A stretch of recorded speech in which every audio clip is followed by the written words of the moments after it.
Muli po natin ipagpatuloy ang ating pong ginagawang pag-aaral. Sumatin pong muli ang biyaya, awa, abag, pagpapala mula kay YAHAWAH. Sa magandang araw po muli sa bawat isa. Pangalawang Korinto 6:3, na di nagbibigay ng kadahilan ng ikatitisod sa anuman upang ang aming ministeryo ay huwag mapulaan. Ito po yung sinasabi ni Pablo. Kasi sa napakaraming reliyon ngayon, mga iglesia, sobra-sobra ang pula na ang nagaganap sa katiwalian. Katiwalian sa pagnanakaw, panloloko, pagpatay. Yan po. Samantalang si Pablo, sabi niya na di nagbibigay ng kadahilan ng ikatitisod sa anuman upang ang aming ministeryo ay huwag mapulaan. Kasi kung yung pong kanilang samahan ay nakasalig dun sa unang siglo, ay karami ng pula ang inabot ng iglesyang yon, o yung samahang yon, o yung tinatawag na kapulungan yon, o assembly. Kasi biro nyo, nagmula doon sila sa katotohanan, tapos ngayon mababalitaan mo na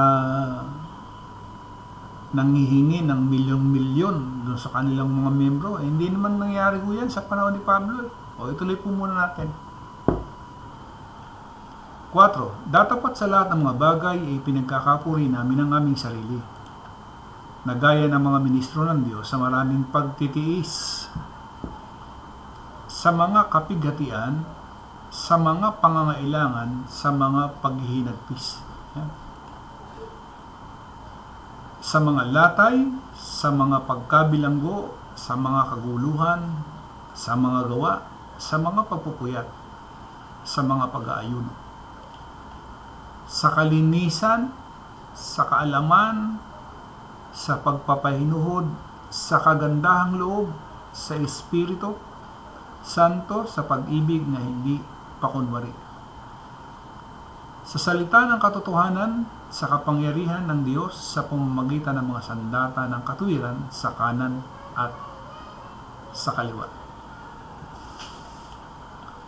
sa pamamagitan ng karangalan at ng kasiraang puri, sa pamamagitan ng masamang ulat at ng mabuting ulat, gaya ng mga magdaraya, gayon may mga mapagtapat.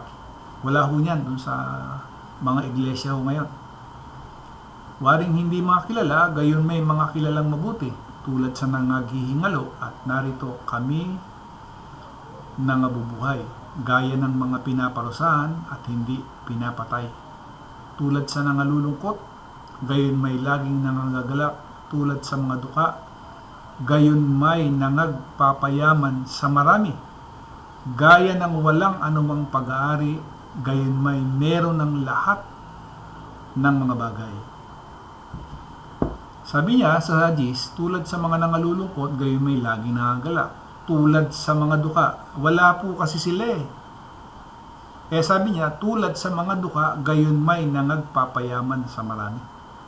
Gaya ng walang anumang pag-aari, gayon may meron ng lahat ng mga bagay. Kasi nga, may Diyos sila eh. Ikabaligtaran ho ito sa mga mangangaral ho ngayon. Malaki ang pagkakaiba. Unang Korinto 4:9, sapagkat iniisip ko na pinalitaw ng Diyos kaming mga apostol na sa mga kahuli-hulihan sa lahat na tulad sa mga itinilaga sa kamatayan, sapagkat kami ginawang panoorin ng sanglibutan at ng mga anghel at ng mga tao. Kami mga mangmang dahil kay Kristo, ngunit kayo'y marunong kay Kristo. Kami may hina, ngunit kayo'y malalakas. Kayo'y may karangalan, datapot kami ay walang kapurihan. Kaya makikita niyo yung kapakumbabaan ni Pablo, 11. Hanggang sa oras na ito'y nangagugutom kami, sabi ni Pablo, at nangauuhaw, at mga hubad, at mga tinampal, at wala kaming tiyak na tahanan. Sabihin nyo nga ho dun sa inyong mga mangaral, sa inyong mga pastor, pwede nyo bang pakibasa itong unang Korinto 4:11? Alam nyo ba ito? Babasahin nila sa pilitan na lang. Pero pagka ito binasa nila, nagsisinungaling sila. Bakit po? Hindi naman sila nakakaranasan ng gutom at uhaw. Yung kahubaran, hindi na nga. Mapapansin niyo ba sa bawat pangangaral nila, yung kanilang mga sinusuot, yung kanilang mga terno, kung gaano kagaganda. Sa bawat paglabas nila sa telebisyon, iba-iba, makikita nyo. Doon pa lang makikita nyo na yung kung gaano sila namumuhay ng marangya. Sa mga sasakyan, may helicopter, mayroong BMW, lahat ng mga panglaman, pinaka-latest na gadget, meron sila. Ano po? Pero itong mga apostol na ito, gayang-gaya na lang ni Apostol Pablo, na apostol. Sabi niya, hanggang sa oras na ito, nangagugutom kami. Nangauuhaw at mga hubad at mga tinampal. Wala kaming tiyak na tahanan.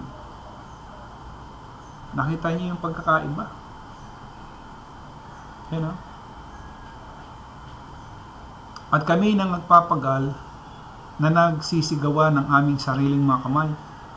Bagamat inuupsala ay kami nang nagpapala. Bagamat mga pinag-uusig ay nangagtitiis kami. Bagamat mga sinisira ang puri, aming ipinamamanikan. Kami naging tulad ng yagit sa sanlibutan. Sukal ng lahat ng mga bagay hanggang ngayon. Tanungin po ninyo doon sa inyong mga mangangaral kung kaya pa ba nila itong salitain. Ano po? Ayan o. Bagamat mga sinisira ang puri, ay aming pinamamanikan. Kami naging tulad ng yagit sa sanlibutan. Para nga natin.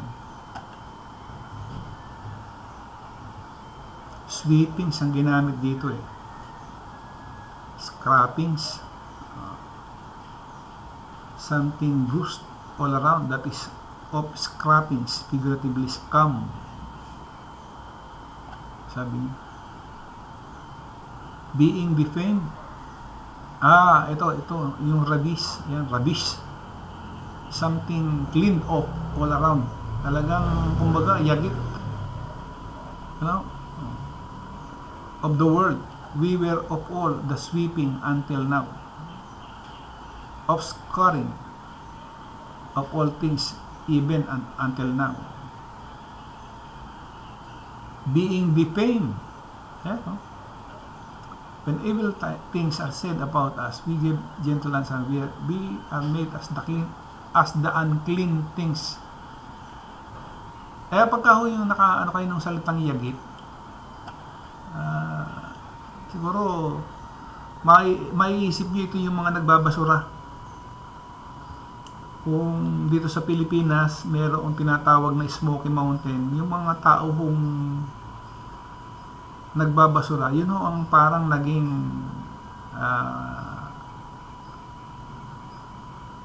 nangyari sa kanila kung ilalagay natin ho doon sa salitang yagit. Kaya mahirap. Hindi sila nakaranas na katulad ng naranasan itong mga mangangaral ngayon. Ano po? Muli po, maraming pong salamat at marami po tayong isusunod sa paksang ito. Muli, sumatin po ang biyaya, awa, habag, pagpapala mula kay YAHAWAH. Isang magandang araw po sa bawat isa.